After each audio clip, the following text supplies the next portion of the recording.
This conference will now be recorded. All right, it's according to the time, it's 7:05 p.m. on January 11th, 2021. We will need to have the Pledge of Allegiance. Does anyone want to volunteer to say it? If not, I'll go ahead and say it. I pledge allegiance to the flag of the United States of America and to the republic for which it stands, one nation, under God, indivisible, with liberty and justice for all. All right, roll call, please. Mr. Graham, Here. Mr. Kine, Present. Mr. Malagranda, Here. Mr. McKinnon, Here. Ms. Morgan. Here. Mrs. O'Rourke.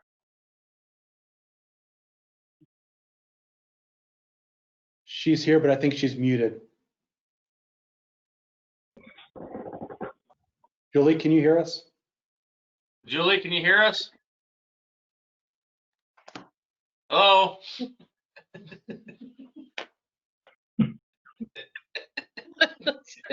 Trying.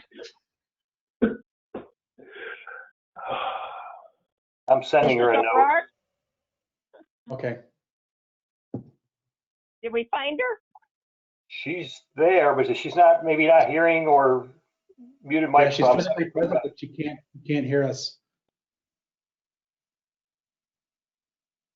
She's picking up her phone. I just told her to unmute. Yeah. But yeah, I don't think she can hear us. Oh, she's right, she's gonna muted. try again, probably. So let's put it on hold for a second for her to come back in, please. Okay.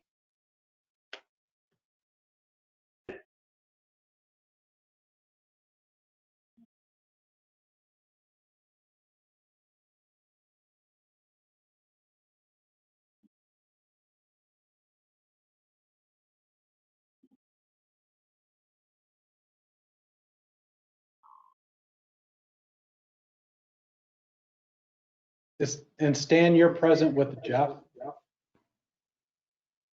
Yes, he is. All right. Just wanted to make sure. Here. Hello. Yep. He's strategically placing himself outside the video range. I see that. Well, as you can see, I put myself farther back from my normal space. We could have pushed the TV and the camera closer. It could be, we don't want to break the television camera.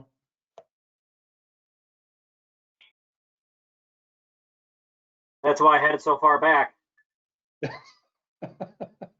Thank you for doing that, Jeremy. I appreciate it. Julie, can you hear us? Can anyone hear me? Yes. We can hear you just fine. Can you hear us? Don't worry about I can't hear you. Can you hear me at all? No. Nope, I still have to give you an alarm code, that's all. Might want to call in. Yeah, okay, that's fine. Yeah, and the door is 1854, and then the alarm code would be whatever yours is, just somebody's already got 1854 assigned to it, but that's fine.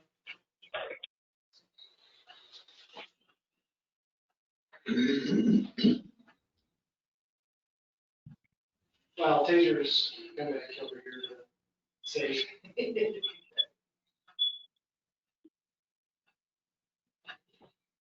Yep, you got it. All right. So,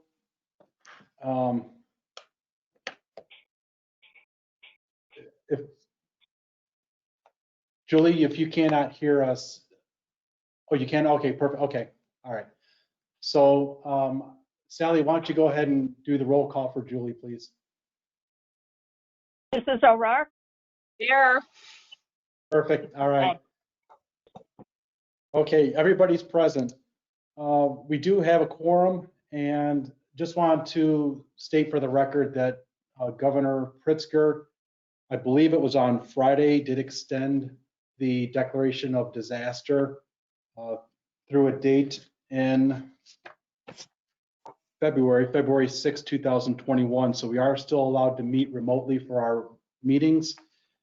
And I'm physically present here at the village office, which complies with one of the requirements that somebody be here during the meeting.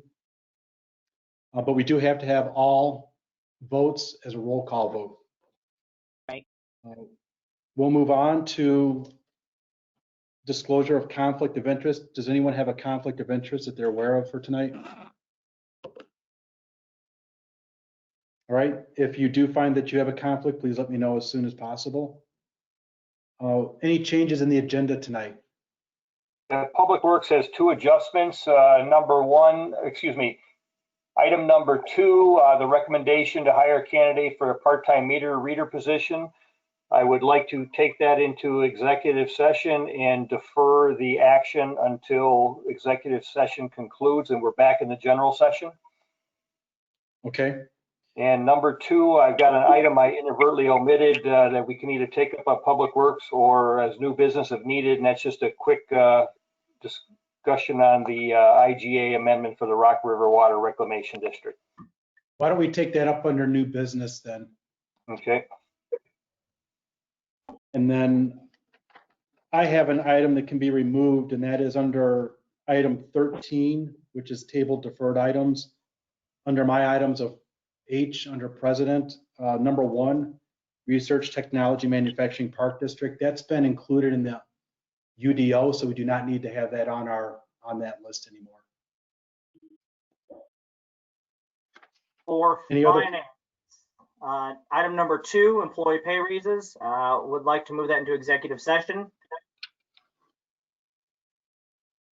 Okay, so when we get to that, when we get to each of these items on the regular agenda, just remind us we're going into executive session.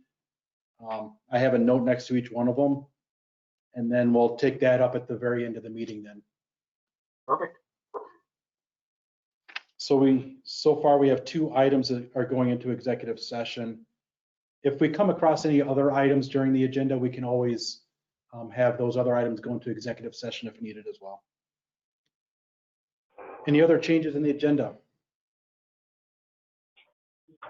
All right, hearing none, if we could have the approval of the agenda, a motion to approve the agenda as Mike modified. McKinnon will motion to approve. Jeremy Graham will second that motion. Who Right, thank made you. the motion? Mike McKinnon made the motion and Jeremy Graham did the second. Thank you. You're welcome. Roll call, please. Mr. Graham, Yes. Mr. Kine, Yes. Mr. Malagranda, Yes. Mr. McKinnon, Yes. Ms. Morgan? Yes. Mrs. O'Rourke? Yes. All right, that's approved. So we'll move on to the consent agenda. If we have a motion to approve the consent agenda. I'll make the motion, Julie. Second, someone? Stan Milligrand, seconds. All right, thank you. We could have roll call, please.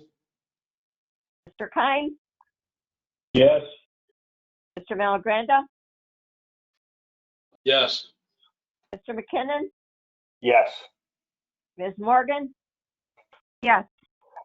Mrs. O'Rourke? Yes. Mr. Graham? Yes. All right, that's approved.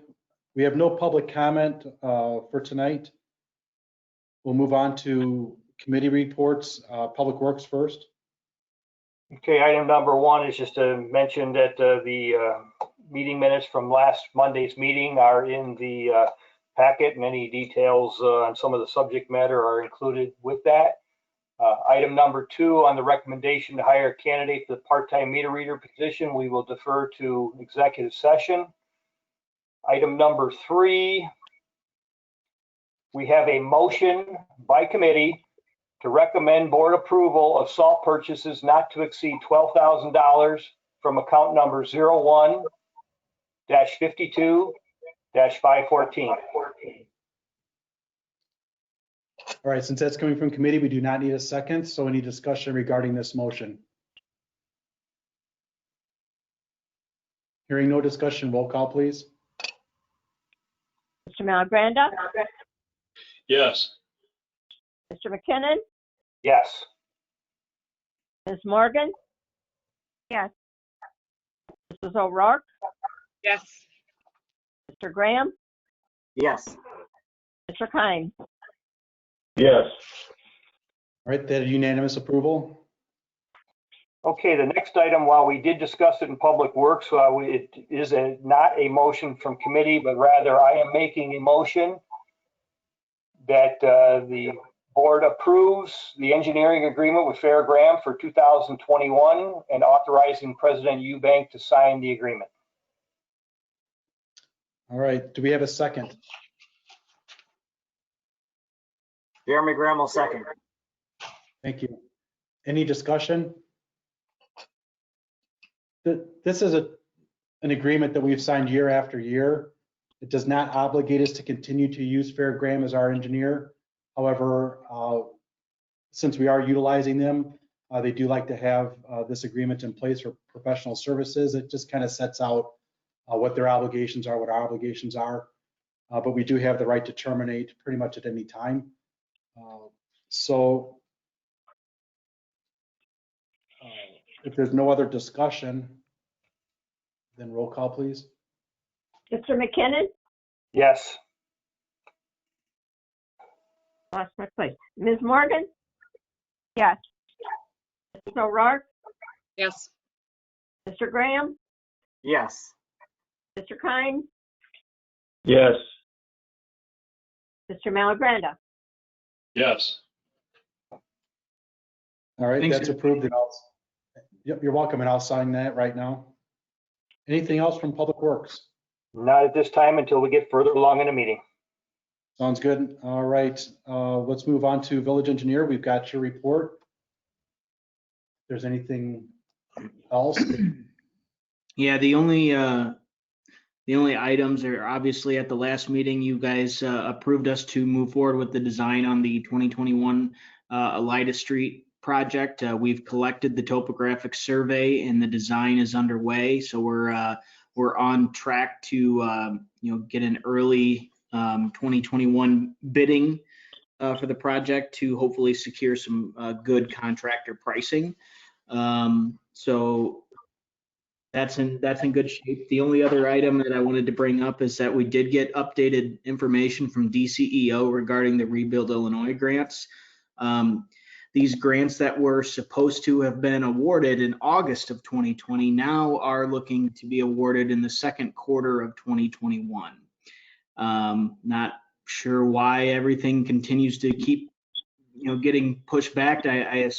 Basically the information we've been given is that the high volume of grant applications is delaying their ability to award any grant funding. That's the second quarter, calendar quarter. That's correct. Thank you. All right, anything for the engineer? So Sorry. Seth, with there being so many applicants, does that make our probability of getting this drop? It makes it more competitive for sure as far as the climate between everybody. But we're still hopeful that you guys have a good application and we're hopeful that you have a chance of getting that money still. The delay has nothing to do with anything more than just the volume and really the state's inability to get the grant dollars administered. So it's not due to you guys not having a sufficient application or anything like that. Right. Okay. Anything else? All right, thank you, Seth. Thank you. You're welcome. Let's go on to community development. Community development. As you can see that you have Casper Mannheim's report, his monthly report. At 105 South Church Street, there was an accumulation of rubbish. All items have been removed and driveway and around exterior of garage has been cleaned up. So that's what Casper's report. Now call on Mary, talk about the solar electric system enforcement ordinance and inspection requirements. I did reach Right. out to Paul Happick to see if he had any further information, because his initial indication was that he didn't have anything else, but I am waiting to hear back from him. So we should be able to present that at the next meeting. As, like I said, as I recall, he didn't have anything initially, but he was going to take another look at it. So I'm waiting to hear back. Want me to put it on the agenda for next meeting, Mary? Yes, please, because we should be ready for passage of that one as to the residential. Okay, Does thank anybody you have a very much. feel for how many of the homes in the village have these solar panels? I know I'm seeing more and more go up, obviously not in the middle of winter here, but Yeah, I really don't know, but I certainly can ask Paul. I'll put that down just to give us some sort of idea. All right, that's number 2. Any more to do with number 2? Not downtown business signs at Elida and Main Street. Just going back and forth and everything else like that. I'm going to be setting up a meeting on the 27th of January where we're going to have a community develop meeting, at which time that we will discuss that. And I've got a few other things. 4th of July, if Nick Happ's on, we can talk a little bit about that. It is January, and by the time we do anything, we'll be into February. So I do want to talk a little bit about that. And if anybody else has anything on the agenda, either get it to Kelly or myself, and we'll put it on. But as of right now, we have a January 27th meeting at 5:30. So let's put that on your calendar. And that's all I've got, unless somebody else has something for community development. All right, thank you, Don. I betcha. All right, let's move on to village attorney, please. Just for the Mantle development update, just to let you know, I'm working on the finishing touches to the agreement in conjunction with the Mantle Development's attorney, Art Keelty, so that we can acquire the property and pay the back taxes. As you may or may not be aware, because of COVID, they could not hold the tax sale, which is a good thing because of the fact that once the tax sale would have been held, whoever would purchase those taxes would purchase them at an interest rate of anywhere from 18% down to 0, and that amount would automatically get added to what we had to pay. So right now we're in that limbo period because they couldn't have the tax sale because they couldn't have that large of a gathering. So therefore, it basically is the amount of the taxes plus interest, but not the type of interest that would result from a tax sale. So like I said, that's a good thing, and hopefully we should have that you'll get a proposed one to look at, but then my idea is that we would be presenting that at the February board meeting. That's what's going on with Mantle. Any questions on Mantle Development Group's matter? I do have a court date, just a follow-up court date on that in February. And that's intended or hoping that we will have the agreement to have been presented by that time. That's what we had told the judge. The other thing that is on the listing, because Kelly had contacted me, this has to do with issues with access to residences to replace the meters. That apparently there's some issue with one or more residents that aren't allowing access. And I did look, and it appears, I looked electronically, it appears that the ordinance that we have that deals with this in particular is an old ordinance, but it's still in place. We had it's ordinance number 277, and this ordinance 277 was passed on April 18th of 1956. And it basically indicates that employees in Section 8, employees of the waterworks and sewerage system shall have the right at all time of access to any person's premises Any person refusing the right to permit said employees of the waterworks and sewerage system the above described right of access to his premises shall be subject to a penalty as hereinafter provided. And the penalty that's listed in section 10 for violation of that and several other sections is not less than $10 nor more than $100. And each day that the violation occurs shall constitute an additional each day that the violation continues, so subject such person to an additional penalty of not less than 10 nor more than $100. Obviously, that ordinance hasn't been updated as far as monetary amount, but that's what's indicated in that ordinance as far as what the penalty is if someone will not allow access. I also Mary? want, yes, Mary, you said it passed February 18th of 66? February, let me look again, just so I don't February 8th, misspeak. or It was actually April 18th. April 18th of 1956. 56. 56. Okay. This Okay. was one of Thank the you. ordinances that we only had the newspaper publication of the ordinance. And so what the village has in its file is now, it's a typed one where there's a verification by me dated August 13th of 2012 to say that it is typed exactly the way that it was in the newspaper publication. Because I wanted to make sure that we had an actual physical ordinance as opposed to just the newspaper publication. So that's where we are with that. I am doing a little bit more looking just to see if there's anything statute-wise, because obviously that was a long time ago. But in doing a electronic search of my system, that was the only thing that came up as far as having to allow access. We've certainly had more recent ordinances dealing with water meters, but nothing that specifically addressed access. Mary, one of the things I would be concerned about is the reason for somebody not granting access. You know, we've had this in the past when we had to have everyone's sewer inspected for Rock River Water Reclamation District. We had some people that had certain things they didn't want people to see, whether it was a gun collection or other things. We also might have had some people that had some illegal things, and that's why they resisted people coming in.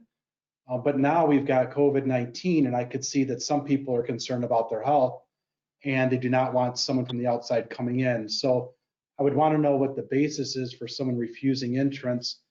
And then if it is health related, maybe we could somehow mitigate that. So I would just say before we look at finding somebody, we need to know what the root reason is. And see if we can deal with them that way. I'm sure we've Okay. already been trying to do that, but I just wanted to make that statement.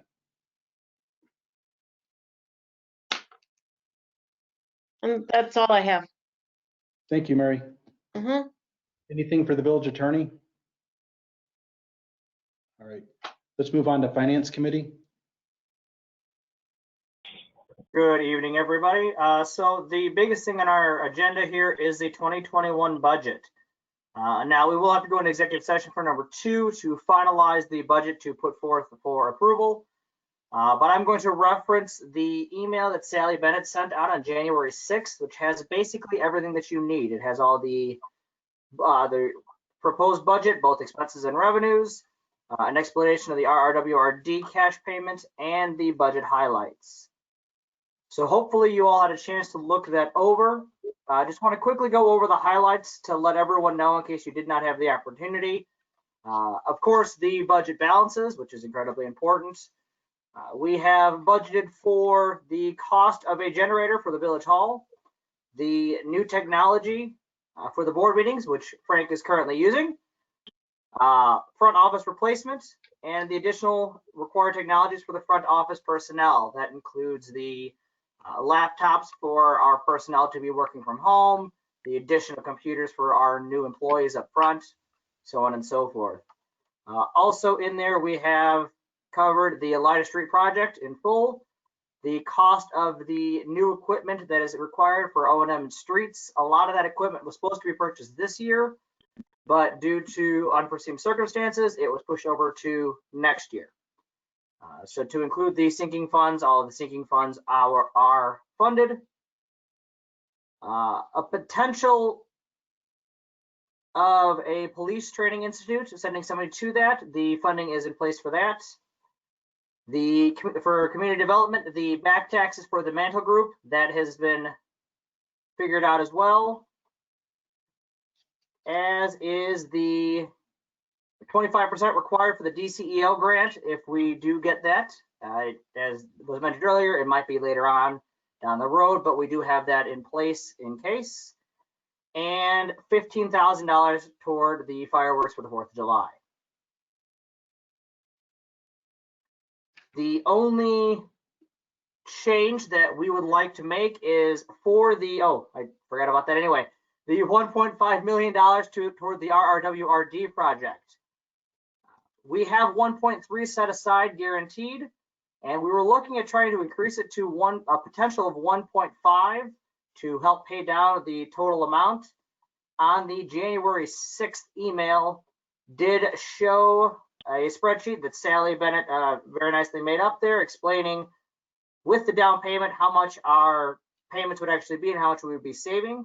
So initially we decided that we wanted to put as much toward the debt as possible, which would then lower the monthly payments and the overall interest.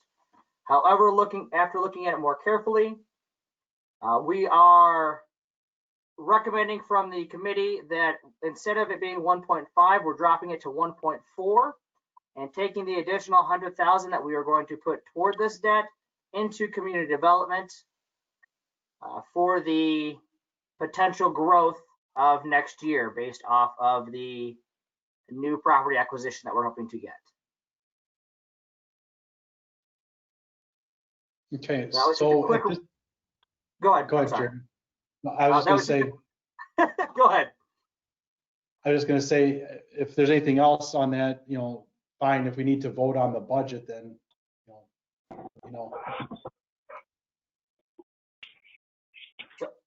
I would not like to put this toward a vote until after we get out of executive session. But any other questions on the budget? Just a couple here, quick ones. So it looks like all of the capital equipment for streets or in O&M, you've actually got in a depreciation account. Is that where all that's sitting? Okay, Sally's nodding okay, so that's good. The other thing is I see, even though we had a rough time trying to figure out what to do with the health insurance with the big increased cost, yet in most of the expense categories on all the accounts for the 451, it looks like we have a drop in the budget for next year versus all of the current year. Is that just an overlap because some of those funds being paid in 20 and so therefore a reduction in 21? Or what explains the fact that all those accounts have a lower amount for health insurance than what we paid in 2020? Go ahead, Sally. Would you like me to comment? Yeah. We coincidentally, with the increase in rates, had multiple employees that changed the type of coverage they had, whether it be from family to a smaller amount, or some people left the coverage. So it just worked out that way. It was just a big coincidence. Well, just want to make sure because I know that was a tough point. And then the only other thing, which is probably not significant, but I really wouldn't expect on the revenue side or the expense side that our inspection fees would be as high as what's probably budgeted. I hope to God we don't have a repeat of 2020 as far as house damage. So I guess they probably level each other off, so it's probably not a significant issue. Well, we had to put that in there because there is a definitive number that we know of from 2020 that have not been finished, completed. And then we are anticipating, we just did a rough guess for more roofs that will be done in 2021 that weren't done in 2020. 2 for me. 1 for me. Okay, well, I just wanted to say just a few things that just stood out, and those are good explanations. Good. Oh, good questions, Mike. We talked about those in committee too. I assumed you probably did, but if I didn't ask, and then all of a sudden we regretted it later, so. Any other questions for finance? All right, thank you, Jeremy. We'll move on to police.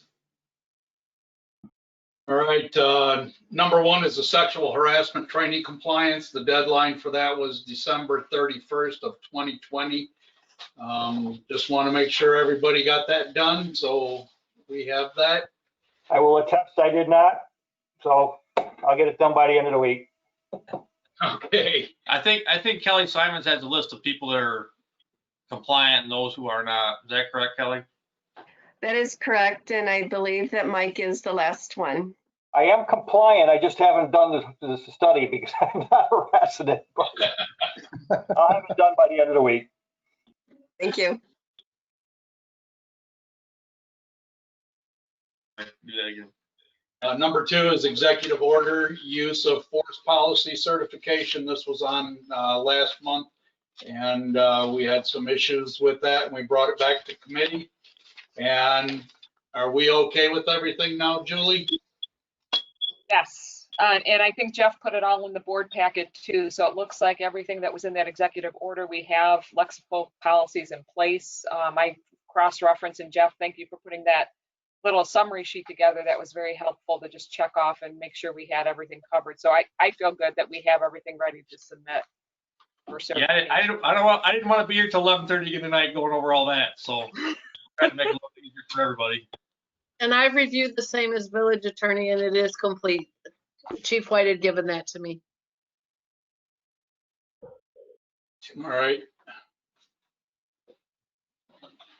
Number three is police car 113. Jeff, I'll let you take this one. So we had a little issue. We had Sergeant Half take one of the squad cars to get our new officer her new uniforms, because everything we do around here seems to take months, and we were able to go to one place, and it happened to be downtown Chicago, and get everything we needed for the new officer. Well, while they were down there, that 2013 Ford Taurus decided it was going to take a break and wasn't going to go any farther.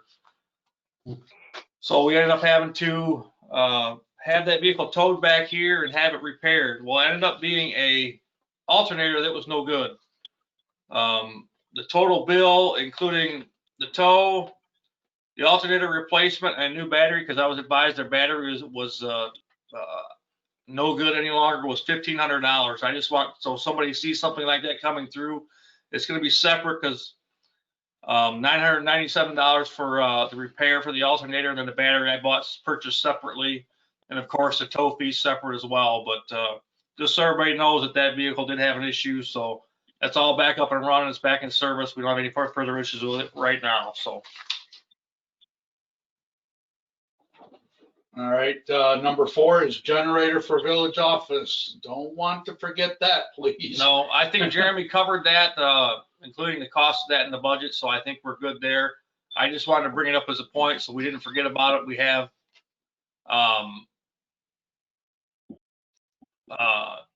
things hanging out there for us. I know we talked about, that's been going conversation for many years about getting that done. Apparently it's going to be in the budget. I think you're right, Mary. I think we do need to have that approved. The executive order use of force policy for certification. Then I'll make a motion to approve number two, which is the executive order use of force policy certification. All right, You went too fast. I gotta to approve. What is its title? It's executive order / use of force policy certification. it's a motion to Okay. approve. And is that coming from committee or do we need a second? It's me making the motion. All right, we need a I'll second. second it. I heard Don Kimes, I believe. Yes. I That thought was it came from committee. No, it did not. No, Okay. Stan. Fine. We discussed it, and there was a couple other things that Julie wanted to look at before we put it out, and we didn't have time to go through that, so we were able to approve it in committee, so we're doing it here. All right. Got it. All right, so we have a motion, we have a second. Any discussion? All right, if there's no discussion, roll call, please. Ms. Morgan? Yes. Mrs. O'Rourke? Yes. Mr. Graham? Yes.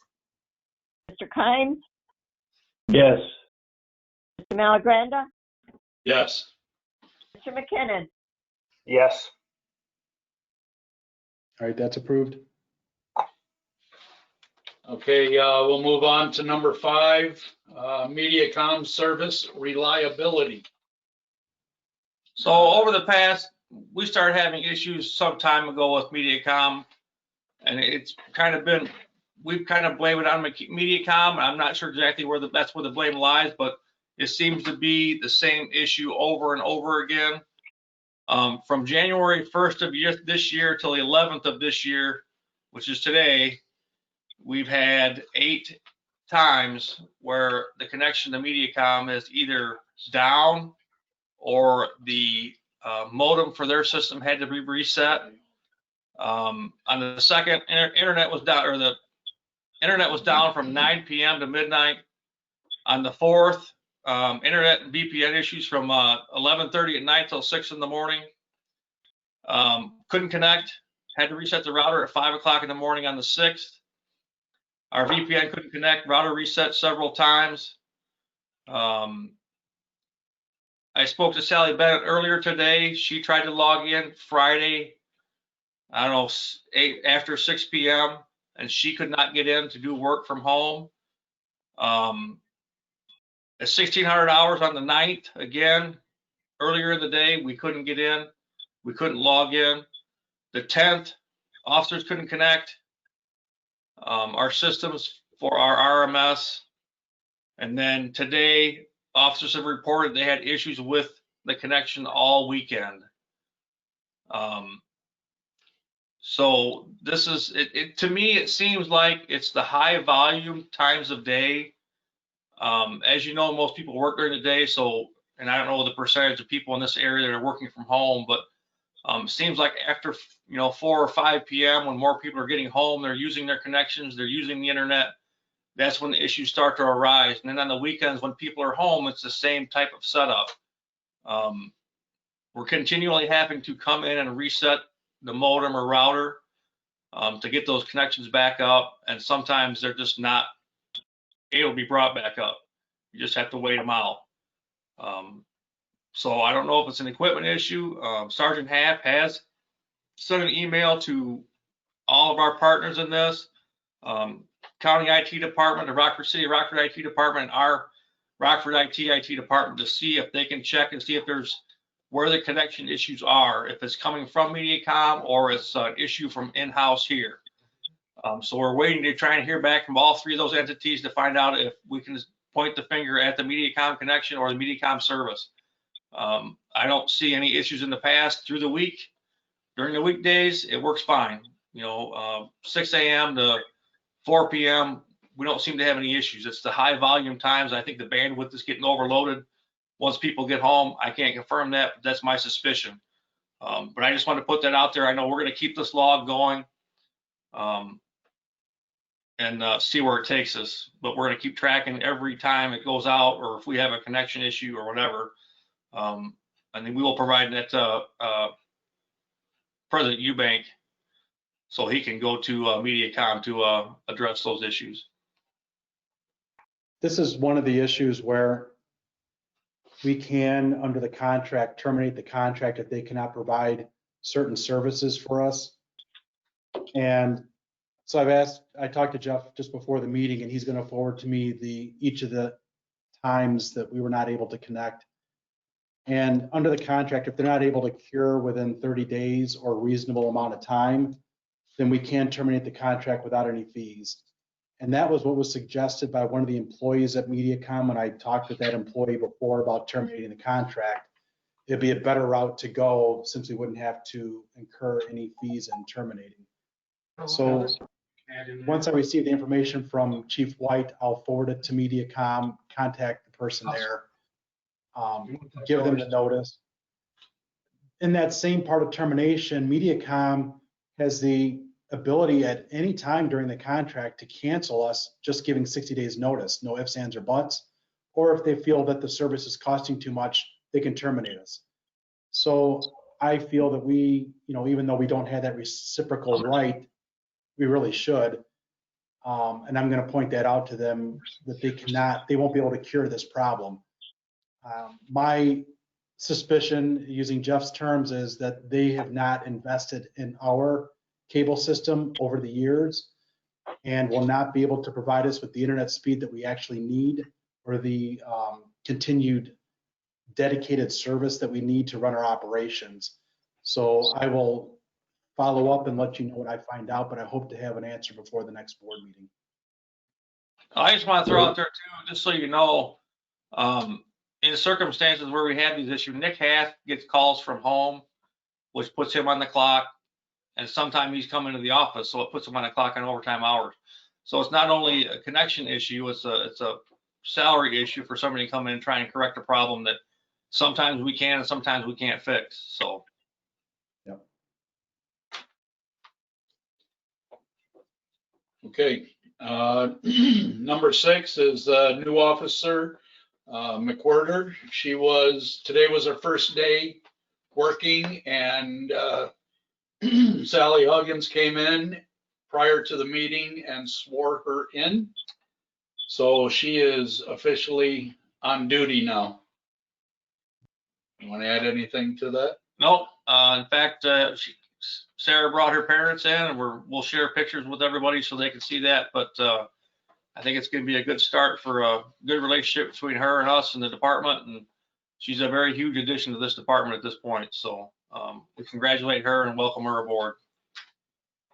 Okay, number 7 is Quanix Micron contribution. So I received a letter. I thought we got lucky and we got 2 checks, but it ended up being 1. The Quanix Foundation donated $2,500 to the police department here in Winnebago. We had just to sign a letter stating that, we received it as a charitable contribution. I spoke with Sally Bennett. She says that there appears to be no issues with accepting that $2,500, just like I believe the Kelty insurance money that we've gotten earlier in 2020. So my intent, when I can breathe here in a little while, day or two, maybe send a letter to the foundation thanking them for their contribution. There was also another $2,500 donation to the Wimberstoo Fire Department as well, just so you're aware of that. But I just want to let everybody know that came in, and that's here, and I believe Sally Bennett has that now. Well, that's fantastic to hear, Jeff. Is it earmarked for police department use or specific police department use? The check said Winnebago Police Department, so however you term that, I'll go with it. But the letter and the check were basically addressed to the police department, Village of Winnebago Police Department, and the check was addressed that way as well. All right. Anything else from police? No, that is it. Thank you very much. All right, thank you. Let's move on to my items. You've got my report in the packet. The second item is a resolution to authorize the village president to sign the contract with Gill's Disposal. If we could have a motion to adopt that resolution. This is Kimes. 2021-01R, Could you repeat the resolution number, please? 2021-01R. Thank you. So we have Mr. Kimes with a motion. Do we have a second? Mike I'll McKinnon, second, will Julie. second. Mike McKinnon, second. All right, any discussion regarding this?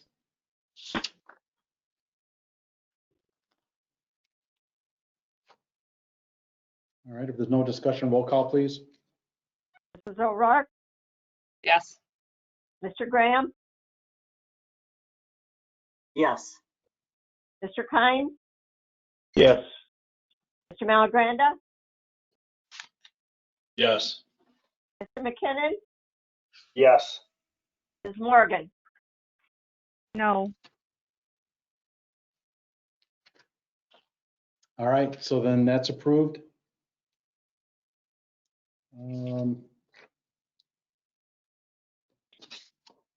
Next item is the approval of amendment to NIDMS board bylaws.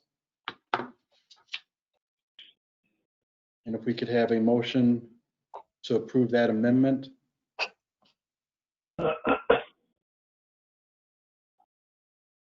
Or some other kind of a motion.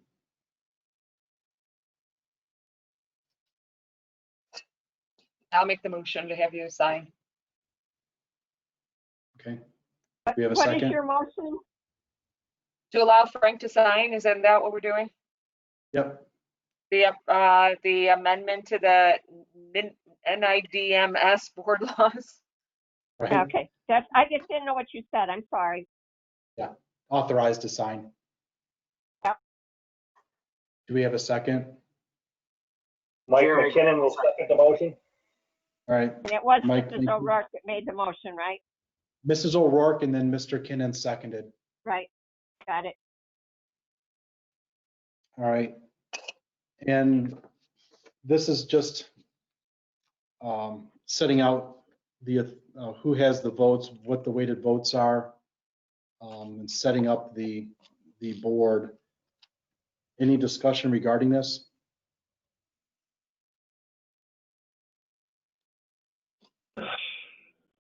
All right, and one thing that we'll need to do is we'll need to appoint somebody to sit in for us. We don't have to do that tonight, but we will want to probably have it on the next board meeting. And Jeff, I don't know if you're aware of if other police chiefs are being selected by their communities. I'll reach out to the mayors to find out if it's the mayor or if it's their police chief. But we'll find that out. So at this point, we won't assign somebody to be appointed by the village board yet. Yeah, I haven't heard anything, Frank, who they're gonna put on those boards, so, on the board, so, Okay. if I hear anything, and I can ask as well, to see who they intend to put on there and then let you know. All right, Jeff, we'll talk about this before the next board meeting then. So, Okay. so currently we just have a motion to authorize me to sign that amendment to the bylaws. We have a second. Any additional discussion?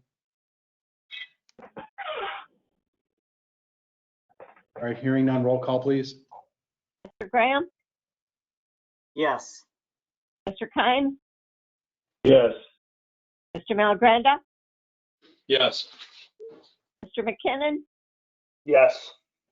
Ms. Morgan, yes. Mrs. All O'Rourke. right, and Yes. that's approved. All right. The next item I have is Comcast and Mediacom status. We heard about Mediacom. So I'll try and get a hold of them and soon to address our situation. I have a meeting scheduled for Thursday with Pat Purse of Comcast as an update. I did let Pat and his team know that we're still interested in working with Comcast, but we still need to find out what our cost is going to be with Mediacom to terminate, because that may play a part in how quickly and when we may be able to terminate. One thing I was going to ask Pat about is how quickly Comcast could connect to the village office and to the other village buildings. And I was told by Jeff tonight that Winburn was connected today. So they are here. They are probably able to do it quickly, but I'll confirm that with Pat just to make sure that we don't cancel with Mediacom and don't have Comcast able to connect right away. So we'll coordinate that. But I just wanted to give you an update on that status. Hey, Sally, can I ask on the budget, what did we decide to do? I know we talked about Comcast charges being higher. Did we budget for Comcast? Do you No, we guys, didn't. Jeremy or Sally, remember? All the current vendors that we use are in their re-opt. We haven't put Comcast in. Okay, because I can't remember how much the difference was, but it's more. If we think, it sounds like we're heading that direction. Right. It is more. I don't have the figures in front of me. I was thinking it might be $500 a month or so when we got the updated change, but I'll have to review my figures. I can't remember.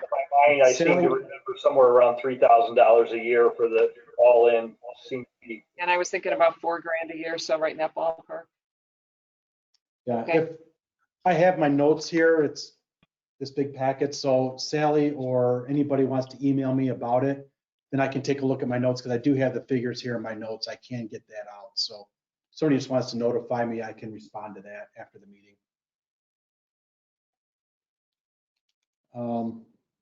Anything else on that item? All right. The next item is an update for the 2021 employee health insurance. The last meeting we had approved moving forward with Blue Cross Blue Shield. And we had such a short time frame from when the board discussed it to when the employees had to make a decision. And between the board meeting and when the employees had their meeting, I believe was just a couple of days. And then they only had about a day and a half to make that decision. And I got some immediate feedback after the meeting on Wednesday that the employees were, as a group, very unsatisfied with the information that they received from the company that we have utilized to provide us with the different insurance rates. Felt that the people were not prepared in giving the presentation, give a very poor presentation, and left the meeting with a lot more questions than answers.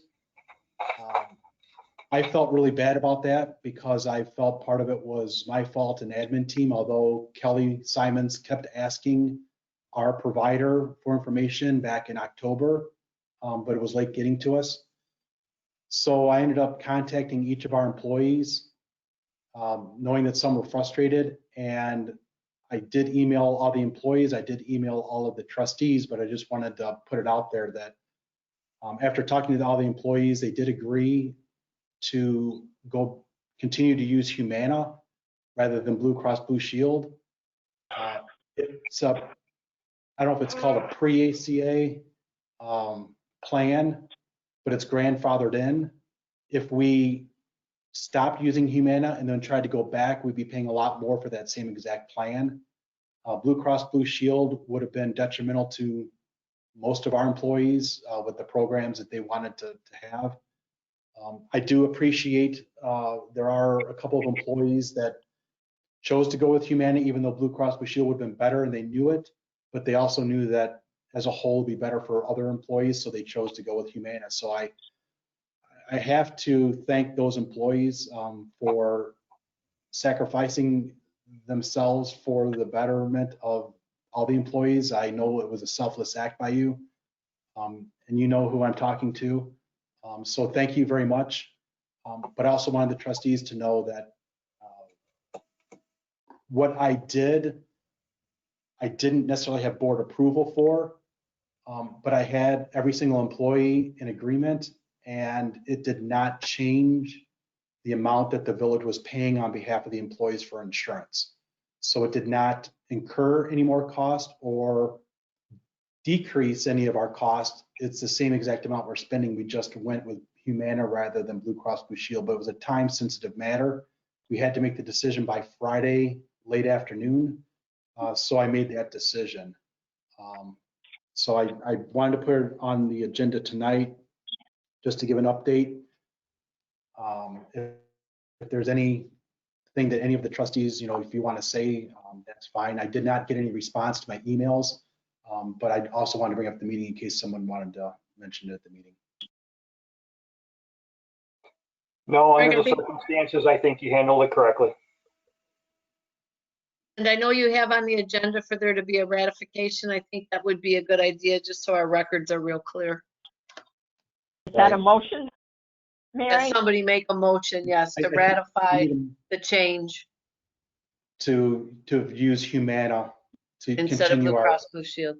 Yeah. This is Mike McKinnon. I will make that motion. Jeremy Graham will second that motion. Okay, and just to be clear, it's the motion to use Humana rather than Blue Cross Blue Shield, but with the same contributions by the village as was approved under the Blue Cross Blue Shield plan. Any additional discussion? The only thing I would say, and I know we've exchanged emails, Frank, is just we really have to start this process sooner and figure out what's going on. And you know, like I said, I've been saying I'd love to get a consortium together. Maybe that makes no sense, but we won't know until we try. Get the smaller communities together to see if it increases our purchasing power. Maybe that doesn't work, but I think we need to try a few things. These costs are just crazy. Julie, I think those are good ideas. They've been suggested, you know, I think by you in the past and maybe by others in the past. We do have an admin team meeting that we're trying to schedule for sometime in late January or in February. And we have a couple of those items scheduled on the agenda for that. So we will start talking about that in January, February, so we can figure out who we want to provide the information to us, if we want to keep with Coyle Colley or go with another firm, and then to look into a consortium. And it's possible that we might not be able to do it with the school district because they might have a different basis of how they do theirs.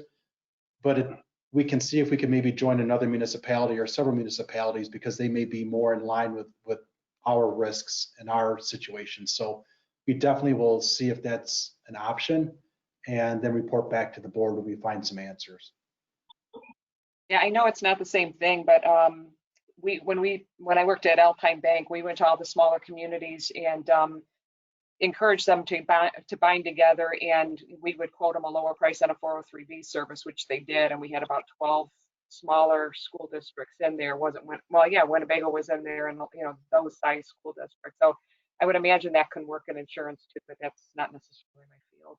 Sure. So we'll try and find that out, Julie, and like I said, we'll report back to the board when we get some answers to that. All right. So we have any other discussion? All right, no other discussion. Roll call, please. Mr. Kynes, Yes. Mr. Malagranda, Yes. Mr. McKinnon, Yes. Ms. Morgan, Yes. Mrs. O'Rourke, Yes. Mr. Graham, Yes. All right, that's approved. We'll move on to the next item, which is void ordinance number 2020-15 that was issued in November. And then we had approved this ordinance with 2020-16 as the diversity and equity inclusion policy. So just making sure, and Mary, maybe you can help clarify, we're asking that there be a motion to void ordinance number 2020-15 because we have the proper ordinance in place now. Is that correct? My suggested wording that you void the use of ordinance number 2020-15 because that is covered in 2020-16. Because my understanding is there never was an ordinance 2020-15 that was signed, but it was assigned a number. And it wasn't correct. used at that particular meeting.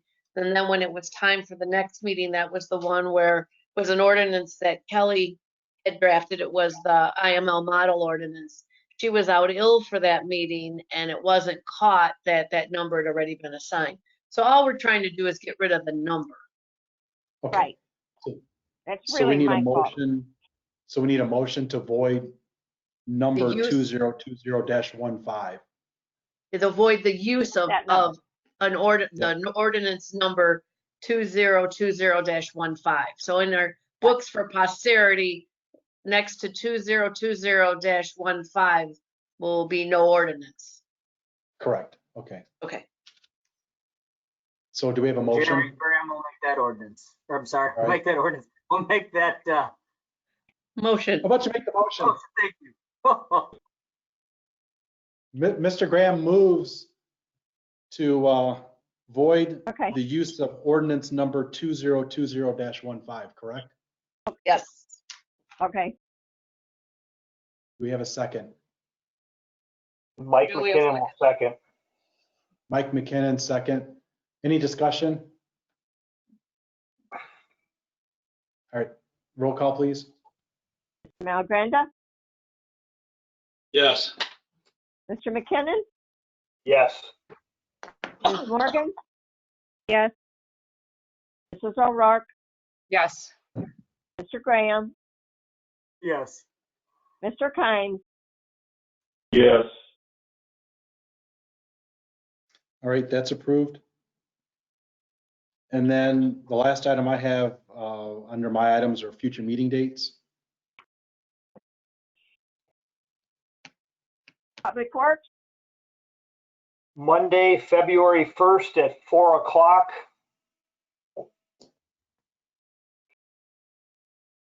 Police, Wednesday, February 3rd at 5 o'clock. Finance, Monday, February 8th at 5:30. Community Development, you said January 27th, 5:30. Correct. Any family, 4th of July meeting? Yes, same time. When? It would be January 27th, the Wednesday Oh. at 30, 4 to 6. It'll be in contingency with that, All right, with the community development. Nick, did you get that? I did not. No, we did not. What was that again, please? For Nick Happ, the 4th of July committee meeting will be go along with the community development, and that will be January 27th, which is a Wednesday at 5:30, and we will continue into the 4th of July. Okay, I'm meeting with Stephanie King on Friday, so that works out perfect. He says that's perfect for him. Good enough. Liquor Commission, To be determined. Parent Water will be the 8th of February before the meeting if needed. Admin, we're still determining, correct? Correct. WIPSI is January 20th at 5:30. That's correct. Tech Prairie Path, I don't have that in front of me. okay. Winversu training is still to be determined, right? Right. Okay, All right. Let's move on to new business. Do we have any new business? Yes, we got an item for Public Works that I omitted from the agenda. We've been having discussion at the Public Works meetings about some of the open items relative to the Rock River Water Reclamation District, IGA Amendment Number 2. And Attorney Gaziano is going to attempt to reach WRRD's counsel to kind of look over some of the open issues. Mary, were you successful in doing that? I did leave a message for him and he called me back. We haven't met up yet. I think I did report to the committee. I don't remember if a full board that I had been contacted by attorney Ed Fitzgerald, who took the place of Jay Hanley, who became the Winnebago County State's attorney.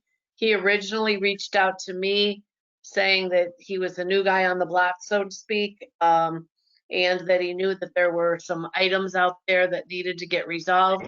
What I had suggested at Public Works rather, is that I solidify with him what he sees as what the issues are, and then the Public Works Committee, or at least members of the Public Works Committee, and I would meet to make sure that we have a firm handle on what the village's position is, and then we would meet with our WRD personnel. And this individual, Attorney Fitzgerald, just happened to be an engineer for 20 years before he became a lawyer. So I think he is hitting the ground a bit more running than someone else would be who's in the typical lawyer position and that might not understand some of the technicalities. So, but I'll report to you, Mike, and the rest of the committee. I'm assuming that I'll hear back from him this week because again, we're playing the little phone tag. Okay, thank you, Mary. And again, just the next steps, once, Mary has made that contact and verified the open issues, then the next step we will do, as indicated by Attorney Gaziano, is we'll get together a, cross-section of Public Works and other interested parties within the village to make sure we're clear on the direction we want to go. And then the next step after that would be setting up a joint meeting with the district to try to resolve those issues. So we'll keep you posted. Okay. I have a couple items for new business. One is regarding State's Attorney Jay Hanley. I do have a virtual meeting scheduled with him on February 4th. And so if anybody has anything that you would like me to discuss with him regarding village business, particularly Mary and Jeff, if you have any issues that you want me to discuss with him, let me know. And I can either reach out and see if you can be part of the discussion or at least bring up any concerns that you may have regarding any prosecutions of our cases. Or I know we talked to the previous State's Attorney Bruscato at different times about handling different matters for us. So just wanted to let you know that. And typically in the past, State's Attorney Bruscato would meet with the municipal attorneys. I don't know if that's the plan for Mr. Hanley, but of course it's just very early into his term, and he's had some more pressing issues, as we all know. I believe he's reaching out to. Go ahead, Jeff. I have a Zoom meeting with Mr. Hanley on the 13th of this month to discuss a training request through him. And then myself, Chief Smith, and Chief Shelley have a meeting with Mr. Hanley on the 21st to discuss any issues we have. So just so you're aware of that. So if you have anything for me you want me to bring to him, I can do that as well. All right. Thank you. Another item I have is with regard to our Unified Development Ordinance. This came up recently where we have a self-storage unit that's being constructed, and we learned that the initial zoning of general business district does not really allow for that. When we looked at the language, it allowed for storage and warehousing, but not for self-storage or mini warehousing. So when we granted the special use under District 3, we thought we were fine, but in looking at it again, we could only do self-storage if it's District number 8. And we don't want it to be zone District number 8 for self-storage. So what we would be asking is that we change the UDO to allow for a special use permit for self-storage under general business district number 3, which I think would be fine. But we need to go through a lengthy process to do that. And the first step is either to have planning and zoning ask that it be done, the village board ask that it be done, or somebody from the public ask that it be done with an application or petition, or a village staff member ask for it. If planning and zoning does it, we're going to lose a month of time because we're gonna have to wait for planning and zoning to meet in January. If we have a consensus tonight to move forward, to have zoning look into it, then we can save a month. So I put it on the new business to see if there's a consensus that we look into that as a village board item. If there's any objection, then I won't move forward from the board. If there's a consensus that, yes, we can look into it, then we can schedule a public hearing to be set when we're at the zoning meeting at the end of January. And what is zoning 8? Zoning will meet the 4th Monday in January. No, I'm sorry. What is the number 8 category in the zoning? That's the research, technology, and manufacturing park. Right, that's the one that we just took off my items. And we really don't want this particular location to have that zoning designation. We do want it to have general business district because that would be compatible with neighboring businesses. So that's why we're asking that we allow for a special use permit of self-storage to be part of general business district number 3. Then obviously by adjusting the UDO, we're consistent that if a future applicant would be in there, it's not a decision every time what goes by it. It's following right in line with a modified UDO from here to going forward. Right, we're not going to try and, right, we're not going to look at each business and then ask for a change every time a business comes in. This is just something that kind of fell through the cracks. We have a table of every single use, and then it has a column of every single district. And this one just didn't have anything except for category number 8. And it really could have had a special use under District 3. It just wasn't contemplated to be put in there. So we're asking that it be put in there to, I think, to be more consistent.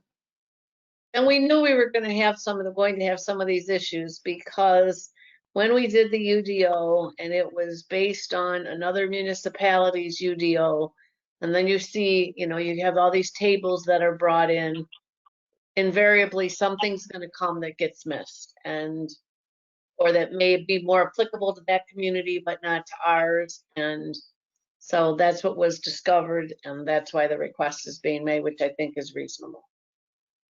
No objection on my part.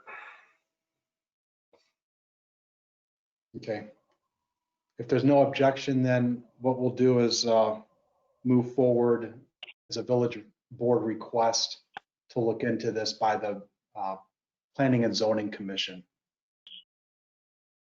All right. Move on. I have one more item. And at the last board meeting, we had the item of the village trustee residency, and we were to bring it back again this month for an update. I believe Trustee Malagranda had a court appearance, and the judge did not have a hearing that particular day, but set it over to have the parties gather more information. So that case is still pending. Again, I believe Trustee Malagranda intends to reside in the village if he's allowed to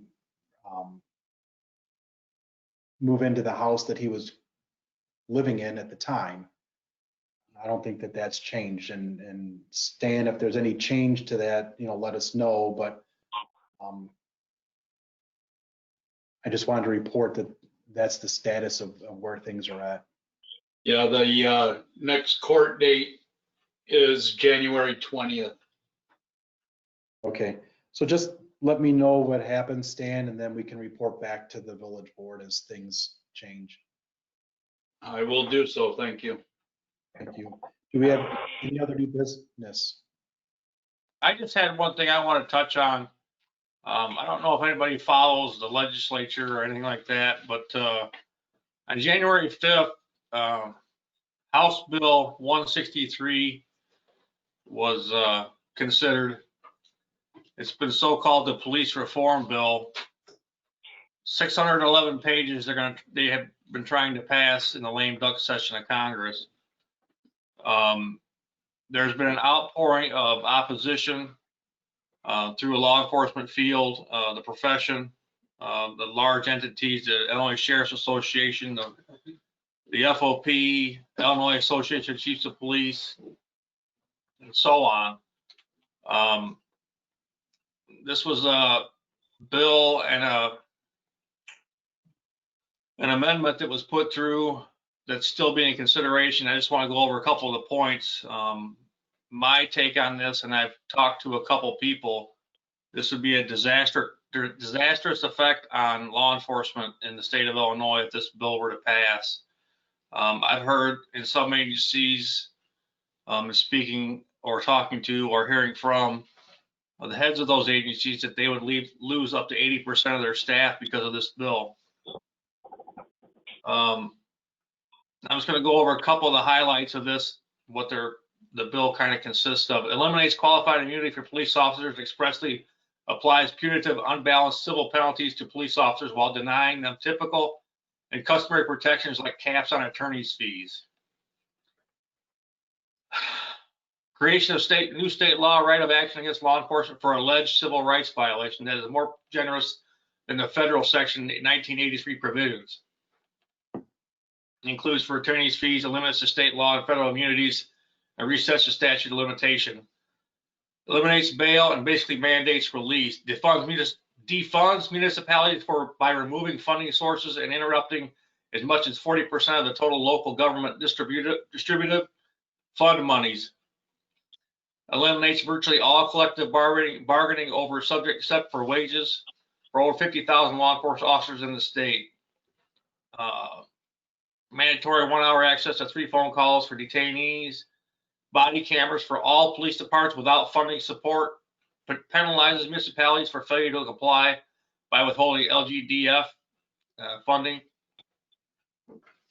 Allows officers to be punished for unverified anonymous complaints. Eliminate sworn affidavits. So as you know now, somebody wants to make a formal complaint against a police officer, they have to come in and sign a sworn affidavit. This bill is trying to eliminate that. Anonymous complaints. It eliminates the felony murder statute. Limits use of no-knock warrants. Significant changes in use of force includes a total ban on chokeholds or action above the shoulders under any circumstances. Somebody attacks me, I can't use force above their shoulders, but they can grab me by the neck if they want to. That's just some of the highlights. It's very disruptive. I mean, I agree that maybe there need to be some reforms in the state of Illinois as far as law enforcement or across the nation. But I think this goes a little too far with what they're trying to do. I know there's been a lot of emailing back and forth. I contacted our representatives from this area and indicated to them I oppose this bill. And it would be a mass exit of law enforcement from the field, number one, and it create somewhat of a lawless society, because I know a lot of people that would leave this business would get out of law enforcement. I talked to Jan Noble today. He mentioned several sheriffs and several chiefs of police that would retire if this bill passes. And some of those sheriffs and chiefs of police are larger agencies. So I just want to put that out there. If you see anything about House Bill 163, the Second Amendment, number 2, go in it, read it. It has to be passed by the 13th of this month. So from what I've seen, the witness slips that have been signed, there's a huge opposition to it at this point. But we'll have to wait and see what the legislature does with it. There's also some language that the same type of language from this bill has been moved over to a different bill, 1188. And that's basically the same language from this bill to that bill. So I don't know if they're trying another angle to try and get it through or what, but it's very concerning. If you get a chance, go in and read it. I don't expect you to read the whole 611 pages of it, but there's some very disturbing things in that bill. This bill is 1188 a House bill or a Senate bill? That was my question. A House Bill 163. No, 1188. And there's a companion. There's another bill that a lot of the language was moved from 163 to 1188 as well. Is that a House bill or a Senate bill? I'm trying to remember that one. I know the 163 was a House bill. I know that. See if I have it in the email I was looking at. Looks like it's a Senate bill. Yeah, I think you're right. It might be a Senate Bill 1188. Well, I can't find the reference to it, but the Senate floor made an amendment number 2 to House Bill 163. So that could have been that. But Jeff, just to let everybody know, those of you that receive Brad Cole's emails from IML, he did send out an email on Sunday, and he actually testified on Saturday and into Sunday, I believe, regarding this House bill, and expressed IML's concerns on behalf of all municipalities to everything that Jeff just said. But one thing is, that they did explain that it would not affect the LGDF revenue. It said that one provision IML originally opposed in the legislation was the impact of the Prison Gerrymandering Act on LGDF revenues. But during the testimony, IML received clarification that the Prison Gerrymandering Act would not impact municipal revenues. So as a result of that, IML is no longer opposed to that particular provision. So you can see IML's resources on policing reforms in that email. So as Jeff was saying, if you want to learn more about it, just if you receive that email from Brad Cole on Sunday, just read that email and then click on any links and that'll take you to the particular items. And that is, that 1188 was a Senate bill. It's 1188 SA2. Another email I got earlier today, what appears to be identical reform language showed up yesterday in an amendment to a different House Bill 3653. So that's another one that's out there as well.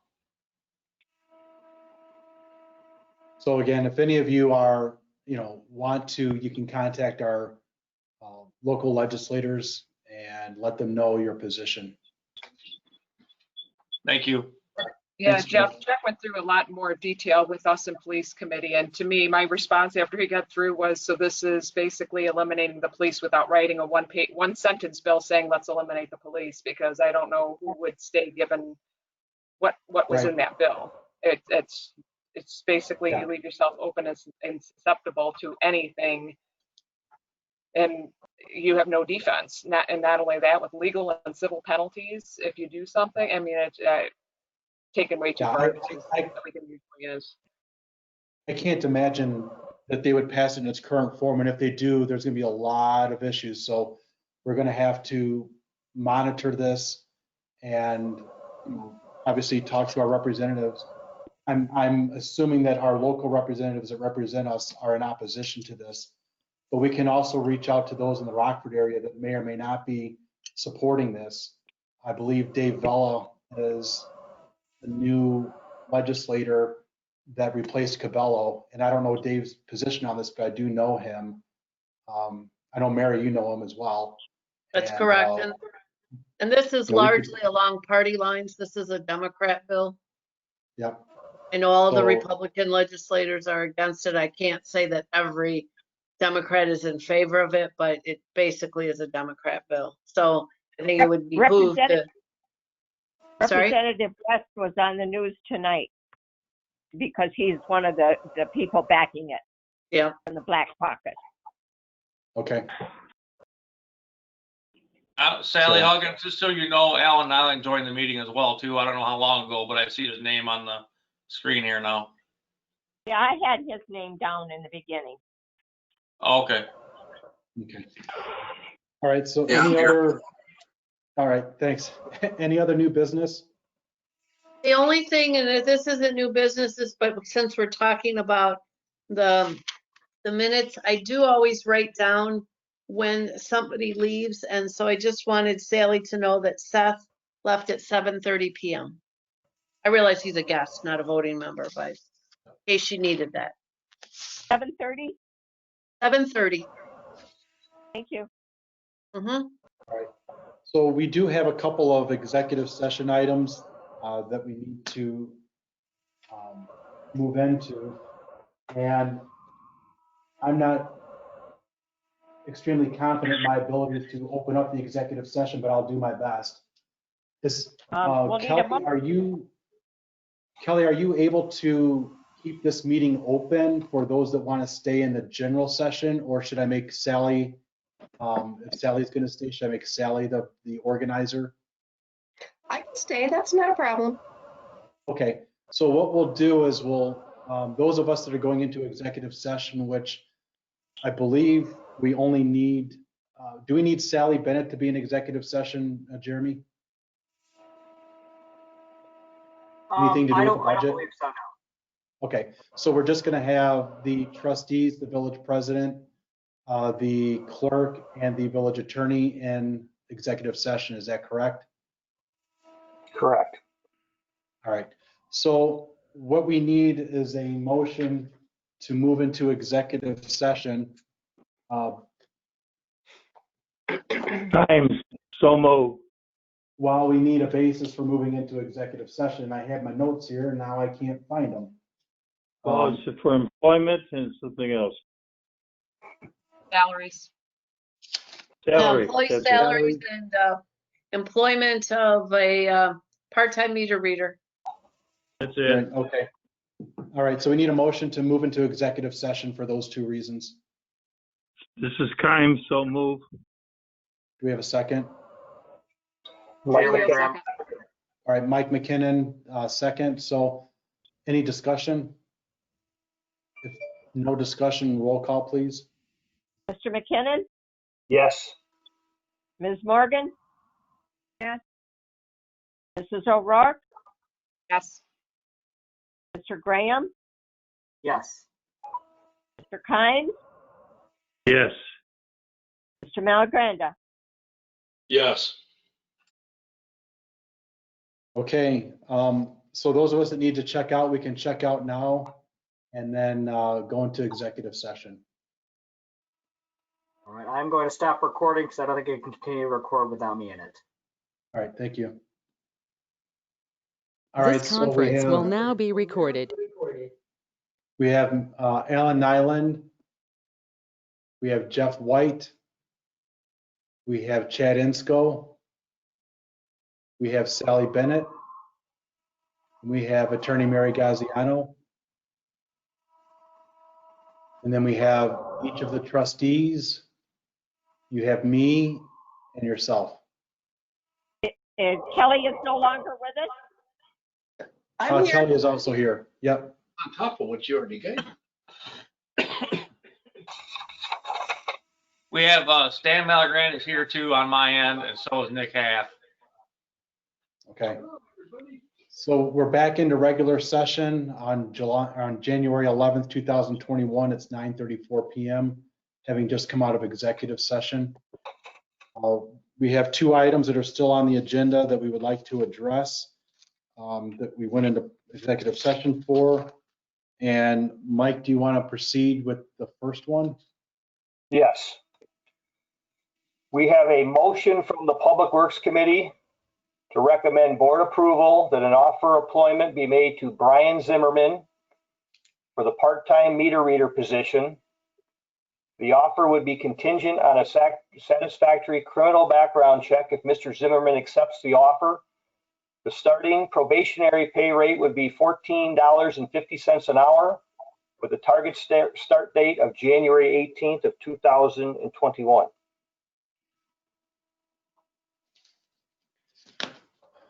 All right, and since that's from committee, we do not need a second. Any discussion? You said a probationary period of 6 months, is that correct? Whatever the standard is. It would be the standard probationary period, which is 6 months. Any other discussion? All right, roll call, please. Mrs. O'Rourke, Yes. Mr. Graham, Yes. Mr. Kynes, Yes. Mr. Malagranda, Yes. Mr. McKinnon, Yes. Ms. Morgan, Yes. All right, that's approved. And we can go on then to the finance item of the budget and employee pay raises. Okay, this is Mike McKinnon, and I am making a motion regarding compensation increases for 2021 for all permanent, non-probationary employees that were on the payroll as of December the 31st, 2020, excluding Chief White and Sergeant F.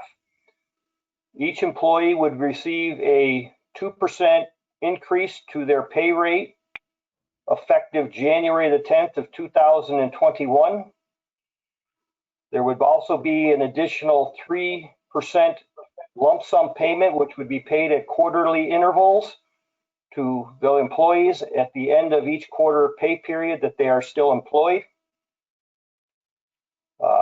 Chief White and Sergeant Happ would be eligible for consideration of salary increases at the completion of their 1-year anniversary of their promotions, pending satisfactory evaluations.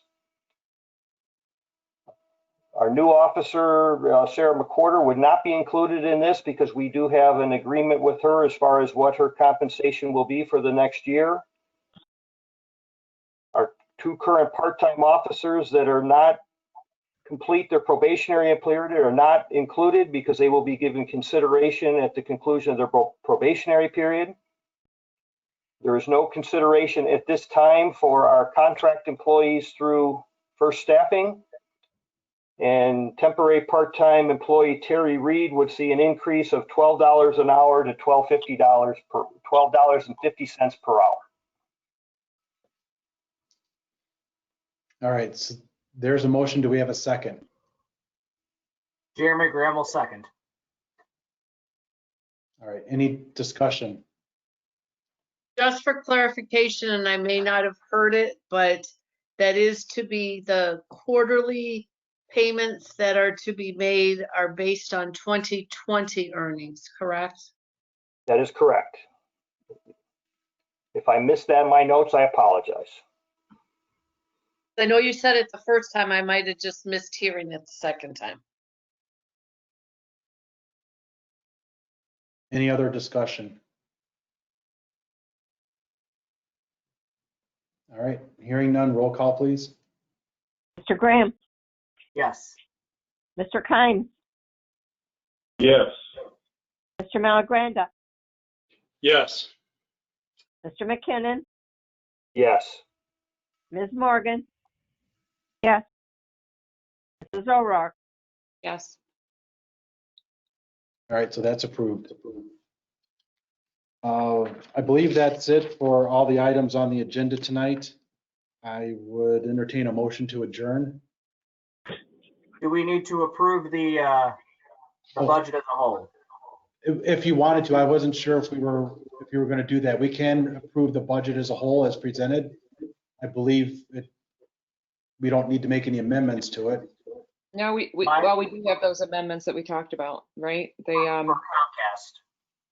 and for the payment to our RWRD, which we have in there is 1.5. Correct, to the 1.4 with the with the extra 100,000 going to community development. So if there's not an issue with us delaying it and approving it in February, then I would suggest that we bring it up in February. Mary, there's not an issue for delaying it, is there? No. Sounds good to me. I will make a motion to adjourn. Jeremy Graham. Julie, We have a second. Julie O'Rourke, second. Okay. All roll call, please. Mr. Kynes, Yes. Mr. Malagranda,